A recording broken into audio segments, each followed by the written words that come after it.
Hi everyone. Today we're going to be covering section 6.5a, which is complex numbers in polar form. Before we get started on the actual section of notes, I just want to kind of refresh ourselves on what are complex numbers and how do we handle them. Okay, so in short, complex numbers are numbers with imaginary terms, so numbers with I. Okay, and to get us started, just on a refresher here, whenever you see the letter I and it's squared, remember that it always is the same as -1. Okay, so as soon as we see I squared, we're working with a -1. We can replace I squared with a -1. If we just have an I in general, then we gotta just leave it as is. So we have 2 pages here. I'm just gonna choose a couple questions and go through them, and then we will be on our way to the notes. So to get started, let's just do question 1. Okay, we're simplifying, so we want to bring terms together if they are in fact like terms.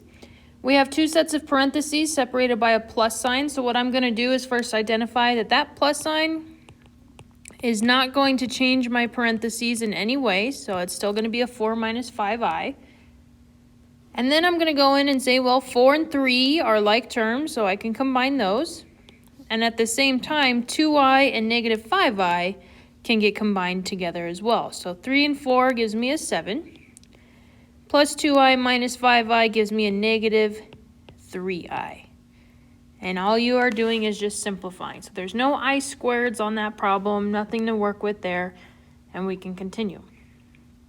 I'm going to go ahead and go to question 6 now. 6 is 2 parentheses getting subtracted, but more importantly, those sets of parentheses have these square roots. So just as a review with square roots, you are allowed to combine terms as long as the square root value, the number inside of that root, is the exact same. So if I go here and I fix these parentheses and I distribute that negative in, that's going to give me 4 minus 2i root 5 minus 3 minus 6i root 5. And when I do the same procedures, look for my like terms. Well, 4 and -3 are alike. Make sure that negative goes with the 3 as well. And -2i root 5 and -6i root 5 are like terms and can get combined as well. So 4 minus 3 gives me 1. And -2i minus 6i, both with the root 5, gives me -8i root 5. Not the prettiest of answers, but we will persevere, we will keep going. Then we get into distributing, okay, where my 2 sets of parentheses are next to one another. So let's look here, see if I like one in particular, and let's start with question 7, why not? Okay, I have my 3 minus 2i, and that is getting squared, and what that means is there are 2 of them, so I'm going to take that squared away and write in 3 minus 2i. And now I can go and I can FOIL. 3 times 3 is 9. 3 times -2i, -6i. -2i times 3 is another -6i. And last but not least, -2i times another -2i gives me a positive 4i squared. So this is the first time we'll see an I squared, and we'll talk about what that means. In the meantime, let's combine these 2 terms since they are like terms. That gives me a -12i. Bring down my 9. And now that I have an I squared, I'm going to swap that out with a -1. Per my rules, I'm allowed to swap that out with a -1. That will give me a -4, which does get combined with a 9. That's allowable. So my final answer will be 5 minus 12i. All right, let's try one now with a square root. Why not? Let's try number 10.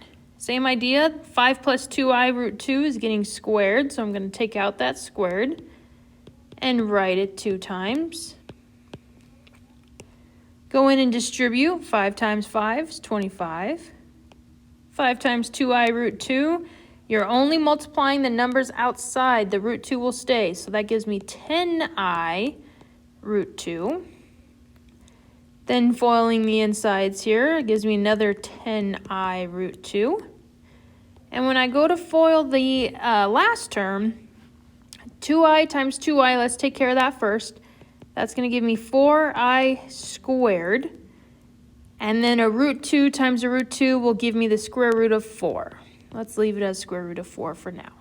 Because I'm multiplying and their square roots were matching on the inside, or not even matching, but because I had numbers on the inside of those roots, I'm going to multiply them together. That's what got me the 4. Combine my like terms. These two here can get combined to give me 20i root 2. Bring down my 25. And what I'm going to do first is I'm going to clean up the 4 and the square root of 4. So if I remember, the square root of 4 is 2. So that will now make it an 8i squared. And then I know 8i squared is the same as 8 times negative 1, because I squared gives me a negative 1. That gives me a negative 8, and when I combine that with this 25, I get a 17. And I have my simplified complex number. So there's quite a few problems here if you want to give them a try, see how you're doing. Okay. The last one that I do want to go over and discuss are questions 18 through 24. All right. Any one of these, when we talk about complex numbers, we're thinking the same as square roots, meaning if we ever have a square root in the denominator, that's an absolute no-no, and I have to clean it up. The same rule applies with complex numbers. If I ever have an imaginary term or an imaginary number in the denominator, I always have to get it out. And the way to get it out, and I'm going to do question 20 here, the way to get a complex number out, just like the same way to get a square root out of the denominator, is to multiply by the conjugate. Okay, and what that means is you're multiplying by the opposite of the denominator. So I'm still going to keep the same 2, but instead of a minus 3i, I'm going to multiply by a positive 3i. And whatever we do to the bottom, we must also do to the top. And the reason I'm going to multiply it by the opposite is so that when I distribute those two sets, they're going to cancel that imaginary number out. So I'm going to go ahead and FOIL or double distribute the numerator. That gives me 8 plus 12i plus 6i plus 9i squared. And I'll worry about all these terms and simplifying in just a second. I'll do the same thing in the denominator, distributing that. So it gives me 4 plus, let's fix that there, 4 plus 6i minus 6i minus 9i squared. Now we'll go in and we'll simplify. We'll combine our like terms, and as I see the I squareds, we can change them to negative ones. So in the numerator now I have 8 plus 18i, and then that I squared gives me a negative 1, so that's really a minus 9. And in the denominator I have a 4. My 6i's will cancel. Again, I squared gives me a negative 1, so that's going to give me a plus 9 down below. Clean it up just a little bit more, and the numerator gives me a negative 1 plus 18i all over 4 plus 9, which is 13. Double check my answer, and we are good to go. Okay. More often than not, you guys will see the way things are written. It'll always be the number first, and then plus or minus whatever your imaginary term is. So that is the way you will see it more often. If you happen to flip-flop it, that's fine. However, try to keep it in this order. We call it A plus BI. Try to keep the number first, followed by your imaginary term, because that will help us in our notes today. So let's go ahead and pull those up. And we have complex numbers in polar form. So if you remember polar, we're talking about r and theta. Okay. And I'm just checking some things here. Should still be the same. Okay.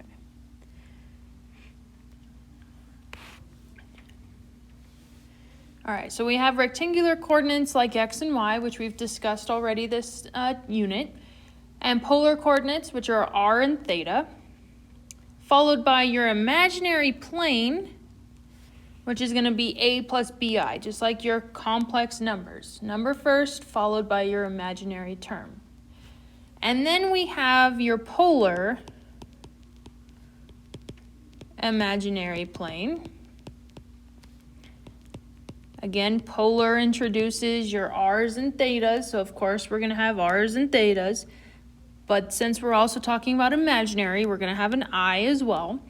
And that formula is going to be r parentheses cosine theta plus I sine theta. Incorporates your r, incorporates your I, and incorporates your theta as well. Okay. So, by discussing our imaginary plane, we have this coordinate system or this plane system on our left side of the screen here. Okay. Our A value, that is going to be our real axis. And you can kind of compare them to the graph here. So the real axis just swapped out with what we used to refer to it as x. Okay. Make some similarities here. See the correlations between the two. And then the second one, your plus bi, is your imaginary axis. Again, if you look at the coordinate system here, the plane, it will be labeled for you. And that is labeled on what we used to know it as y. So essentially, as we go through these, if I ask you to graph these things, whatever your A value is, your plain old number, that's going to be similar to your x. And whatever your B value is in front of your I, that'll be your y coordinate. Okay, so let's try here. Questions 1 through 4 say plot each complex number. Well, if I'm going to plot something, let's go ahead and start making a graph. So I'm going to put one big graph, and I'll label all of these for each one. Let's go 5 units out on all of them. 2, 3, 4, 5. It's not going to be the best graph here, but it'll do. And then again, my axes are the real and the imaginary. Imaginary.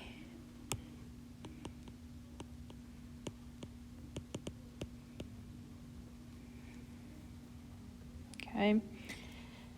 So for question 1, again, this is in the A plus BI form. It's in the complex form. So if I wrote it on top and I were to compare, I'd say, well, my A is 3 and my B is 4. So my first coordinate I want to plot at 3, 4. So go ahead, look to your graph. 3 units on the real axis, 4 units on the top. And this is question 1, so we'll label it as such. So we're end up in quadrant 1. Question 2, my A this time is a -1, and my B is a -2. Knowing that both my A and B are negative, comparing them to my picture on my plot system, I should be in quadrant 3. And I'll label that as number 2. Try question 3 now. Now 3 has just an A value. There's no imaginary term, so we're going to label B as a 0. And what that tells me is I can plot a point at 3, 0. And that will be on my real axis, 3 units out. And last but certainly not least, question 4. Notice how in question 3 we had an A value and we lost a B value. And in question 4, we are actually going to lose our A value. There's no real number all by itself. So that's going to be a 0, but I do have an imaginary term with a B value of -4. That gives me the coordinate 0, -4. Plot that on my imaginary axis down at the bottom. So you'll see the correlation, X's and Y's very similar to A's and B's. So we are good there. Okay.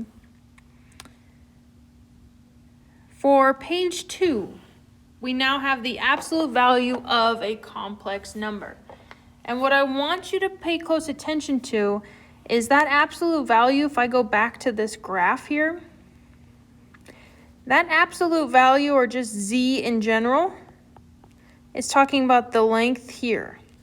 And you guys have seen this already. That length previously in other sections has been called R.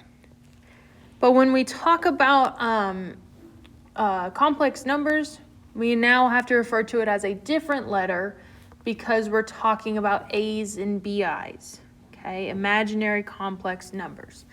So we are introducing a Z, but in all reality, it's the exact same thing as R. So if you look to your golden ticket, you have an R formula, but you do not have a Z formula. But take a look at the formula that's on the notes here. It says A squared plus B squared.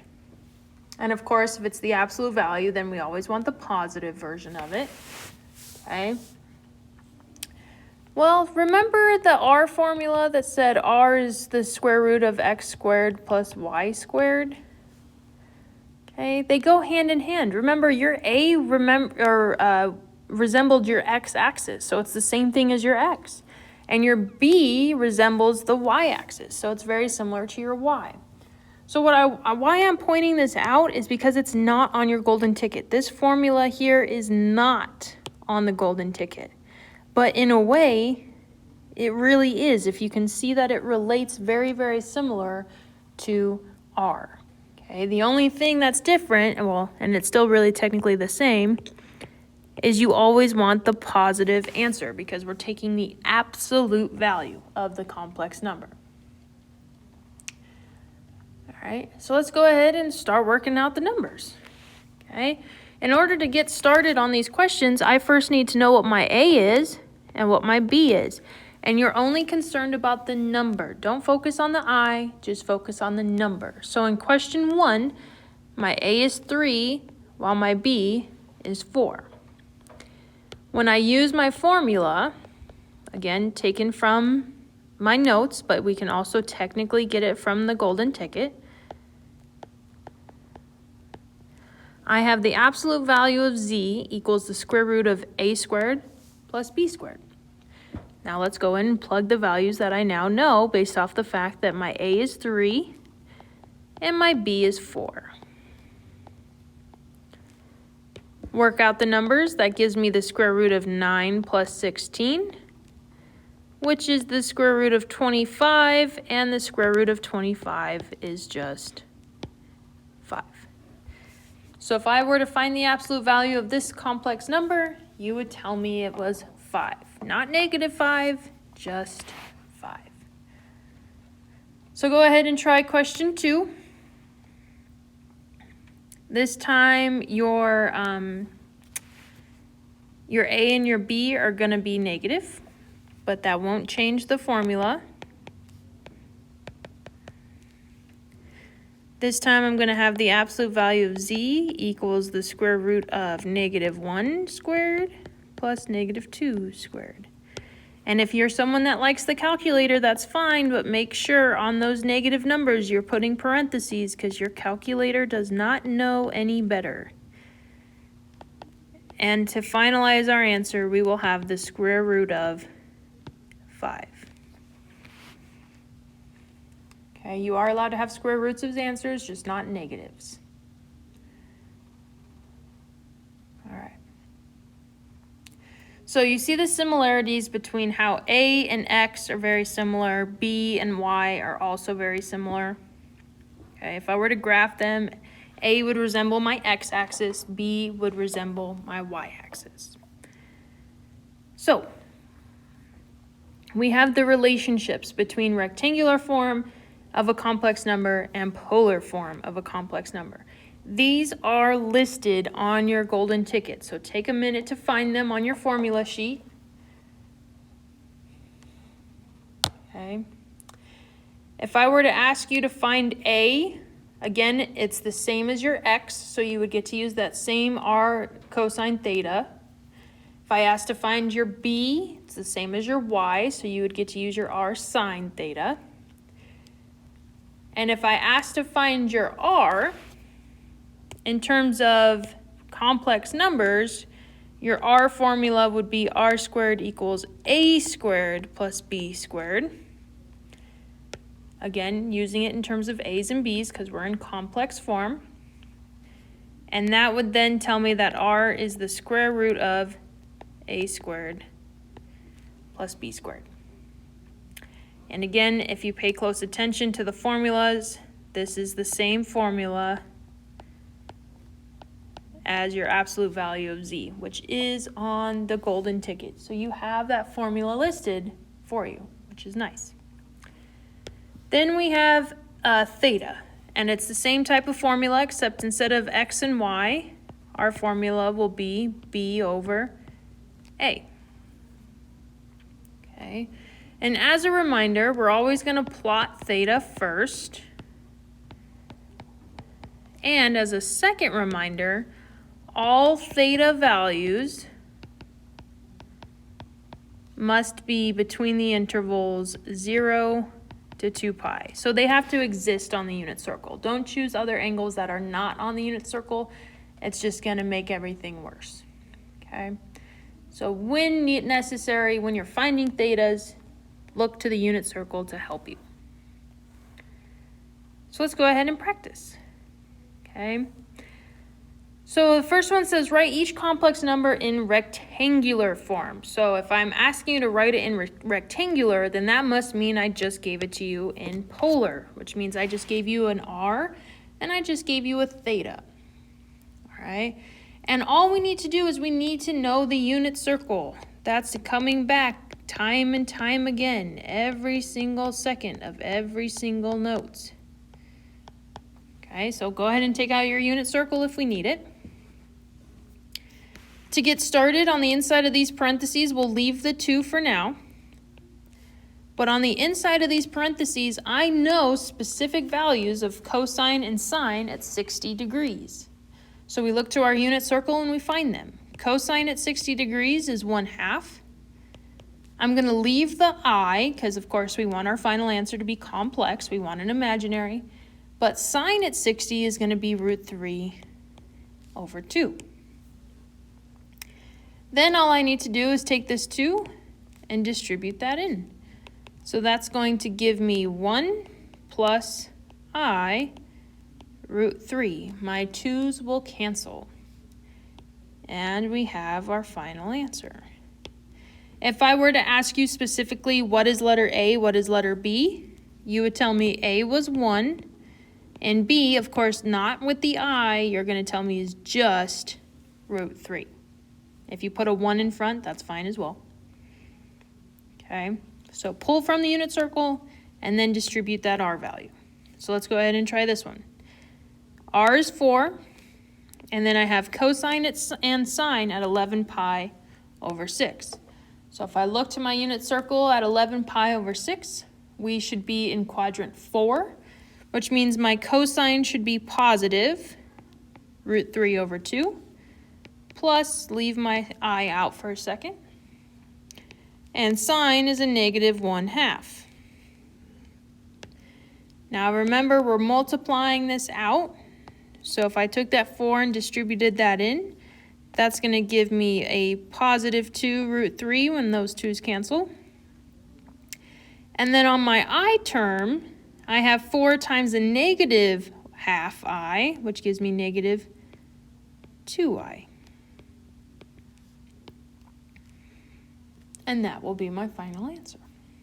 Again, if I asked you specifically what A and B were, you would tell me A was 2 root 3 and B is negative 2.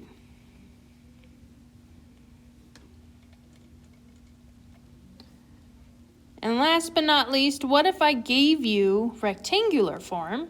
So I gave you your A and B, and I'm asking you for polar. So I need it in not R equals and theta equals. I need it in, on your golden ticket, I need it to say R parentheses cosine theta plus I sine theta.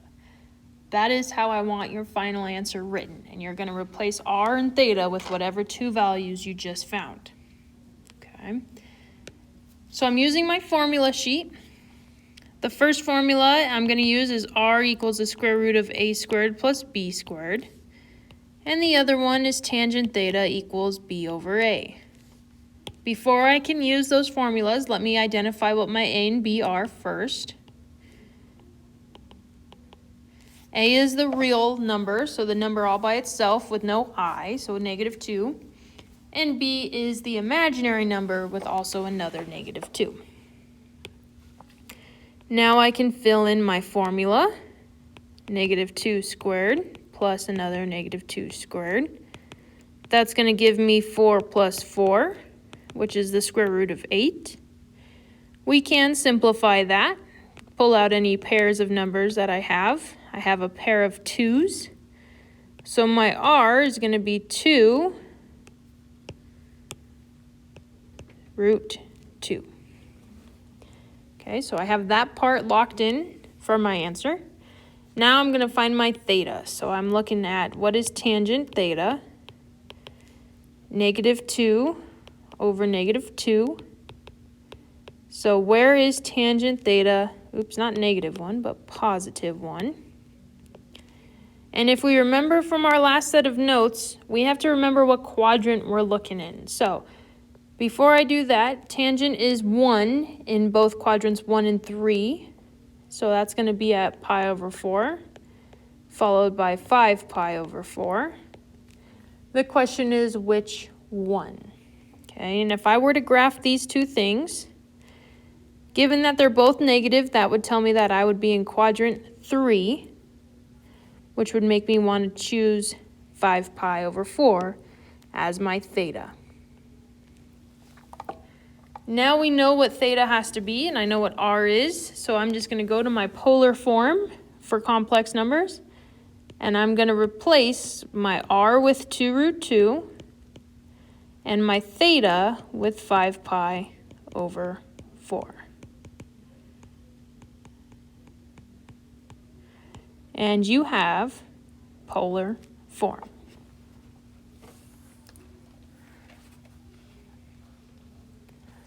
All right, we got 3 questions, so we got 2 left. If you want to go ahead and pause this video and try them on your own and then replay, go ahead and do so. I'm going to go ahead and work on these now. Using the same 2 formulas, r equals square root of a squared plus b squared, and tangent theta equals b over a. Before I get started, I like to check my quadrant first, so I know a is 1 and b this time is a -√3. The only times a positive x and a negative y occur is when you are in quadrant 4, so I'll keep that in mind for later. Using my formulas, a squared gives me a 1 squared, and a b squared is the negative square root of 3 squared. That will give me the square root of 1 plus 3, which of course is the square root of 4, which is 2. Then I move to my tangent formula, which gives me a -√3 in place of b and a 1 in place of a. Well, the only places tangent can ever be a -√3 are in quadrants 2 and 4. Specifically at the radian values of 2 pi over 3 and 5 pi over 3. But in order to stay in quadrant 4 like I've labeled already, I want to choose 5 pi over 3. And then the last step is to write it in polar form, being sure to put in a 2 for r and 5 pi over 3 in place of theta. It's very easy to lose your I, so make sure you keep your I with your sign every single time. And then moving into question 3, this time we have an A of -2, but a B of 0. If I think about where that's going to land, that's going to be on the x-axis, on the left side. So we'll keep that in mind for later. Go to my formulas, and I just have a -2 for A, so I square that, and I can technically square 0 for B as well. That gives me the square root of 4, which of course is 2. Moving to tangent, I have a B of 0 and an A of -2. The fact that 0 is in the numerator tells me that I'm looking, where does tangent equal 0? Now, if 0 were in the denominator, then that would be undefined. But that's not the case for this question, so I'm just looking, where is tangent 0? The only places that occur is at 0 and pi. In order to stay in the same spot as where I began, I'm going to choose pi as my radian, my theta. And my final answer in polar form is 2 parentheses cosine at pi plus I sine at pi. And there you have it. Relates very closely to x and y's, but of course we're talking about complex numbers, so we have a's and b's, but the